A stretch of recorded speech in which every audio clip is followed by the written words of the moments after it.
Hi there! My name is Bryony Rose Smith, and I'd like to read you a story today. This story is by myself and is called Small and Chosen. I hope you enjoy. Let's begin. They stood before me to challenge my 100-year rule like they always did. Foolhardy adventurers, men and women with swords and staves, but this time it was different. Rumours of a prophecy had begun to surface. The Chosen One would enter my throne room and save the kingdom from my darkness. "Who is the Chosen One?" I asked. "Who dares challenge me?" The 6 or so warriors split, and behind them revealed the sweetest little being I have ever seen. A girl who barely looked like she had reached double digits in age had leather pads over her blue dress, a head of curly black hair, and large onyx eyes, looking up to me, holding what seemed to be a dagger big enough to be a sword for her. "That would be me, Sir Darklord, sir." Oh no. Oh no. What was I supposed to do with this? I could not just slay a child. I could not even comprehend the threads that fate wove to achieve this destination. Then, why did they send you here, little girl? I asked her, bending down to my knees to look a little less intimidating. To stop you, she stuttered, her legs shaking. I shook my head. Some fools must have made a mistake. Yet heartlessly they threw this small girl at me. "Now!"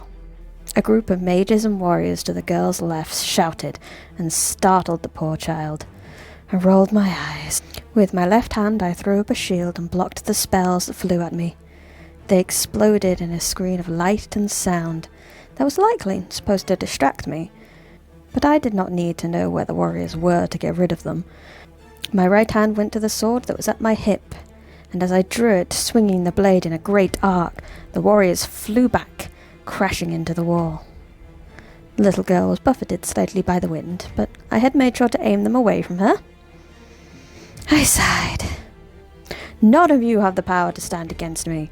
All should leave except..." I looked at the small girl and smiled softly, though she probably recoiled because she couldn't see under my skull mask. "The Chosen One." Some considered it. She seemed to have a party of about 12, which is a lot, I admit. 1 or 2 scurried away while the rest were not looking, but many had been taken by the small girl's charms and were convinced I would hurt her. "Die!" they cried and charged at me. I wrote a few scripts in the air and their charge slowed. With a hand gesture, their bodies flew back. The little girl smartly ducked as her entire party flew past her head and out of the door, which promptly shut itself behind them. There was a thunk as it was locked, and finally, it was just me and this so-called Chosen One. I'll stop you!" She rose to her feet, tears threatening her large eyes as her hand trembled around her sword. I removed my helmet, strode down towards her, but before I got within striking distance, I sat cross-legged on the floor. She stared at me confused. "Let's talk, little one." She just stared, those large eyes investigating every part of my wrinkled face. "You look like a grandpa," she said quietly. I couldn't help but chuckle. "Well, that's because I am. In fact, I am to be a great-grandpa soon. My granddaughter is with child," I informed her, and that just seemed to make her more confused. "I suppose they didn't tell you that I am just a rather powerful old man." "No," she frowned. "What is your name?" I asked. "Annabelle," she muttered. Well, Annabel, where are your parents? I continued my questioning. She shrugged. The church said they were angels. Uh-huh. I couldn't help but frown. Is that why you are the chosen one? Yeah, she nodded. I was sent here from heaven to stop you. I stared at her. I could sense nothing particularly magical about the girl. And where did heaven drop you off? I questioned. Bismarck, she answered. The town you destroyed. I sighed. Bismarck was not a pretty battle. Despite it being in our territory, the church had started converting people until they rose against us. We, the rightful rulers of this land, who have ruled for generations, but no. The church wanted power, and they were trying to seize it wherever they could. They were the ones who had come up with this little prophecy. Her little eyes narrowed at the mention of her hometown. So you don't have any family?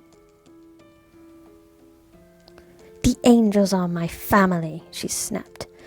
And I'll do whatever was needed. Ha! She charged at me with the blade. Faith could be a powerful thing. The blind faith of a child especially so. So I wasn't completely off guard. But there was no magic. Not a string of power, no glowing sword. Her footsteps were heavy and sluggish, like any little child's were, but no faster. I lightly batted the sword away when she got close, and she stumbled. She tried again, but it was like fighting a puppy with a toothpick. I could only frown at the tiny child trying to murder me. Eventually she stopped, and just burst into tears with all her frustration. Why can't I do it? She wailed, snot running down her nose. I pulled out a hanky and offered it out to her. The angels seem to have given you an impossible job, I said with sympathy. She pouted and snatched the hanky from me, blowing her nose loud and clear. You are still very young. Doesn't make sense that you would be sent here unable to do your job, does it? Shut up, she barked, pouting. The angels are never wrong. Then maybe it's not with that sword that you were supposed to stop me. I pointed to it, and she looked confused again. Then how am I supposed to stop you? She asked. What are you trying to stop me doing? Her lip quivered. I'm not sure. Rage bubbled in me. This girl really had no idea what she was doing. What was the church thinking, sending her in with me just to be killed? Make her a martyr? A new saviour for their religion to die in my capital, to solidify their holy history here? That seemed most likely. Psychotic bastards. But that was not how this was going to play out. Then maybe you should stay here for a while. See for yourself how the evil kingdom does things. And then maybe you can figure it out. Or you could even talk me out of it, I suggested. She frowned, still confused, but nodded. That seems best. Very well. Would you like some food, Annabel? You must be hungry from your travels. I offered my hand. Cautiously she nodded and took my hand.